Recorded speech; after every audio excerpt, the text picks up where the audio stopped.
তো সকলকে রাধে রাধে জানিয়ে আমি গাড়ি নিয়ে বেরিয়ে চললাম আজকে। আর আজকে যাব আমি লোহাপুর। তো লোহাপুর যেতে রাস্তায় দেখতে পাচ্ছ আমার সাইডে যাচ্ছে বন্দে ভারত, আমার খুব ভালো লাগলো দেখে। আর মানে লোহাপুর যেতে গেলে একটা মেন রোড আছে আর একটা মানে গ্রামের ভেতর দিয়ে একটা রাস্তা আছে, তা আমি মেন রোড দিয়ে যাবো না।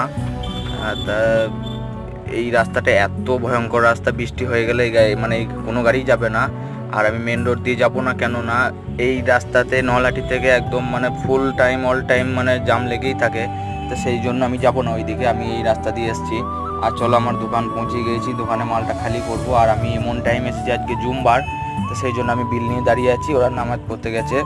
তো দোকানদার ছিল না, একটা ম্যানেজার ছিল, ম্যানেজারকে দিয়ে মালটা খালি করিয়ে আমি মালটাকে খালি করে বেরিয়ে চললাম। আর দেখতে পাচ্ছ রাস্তা ধারে অনেক লিচু বিক্রি করছে, এখন লিচু সিজন।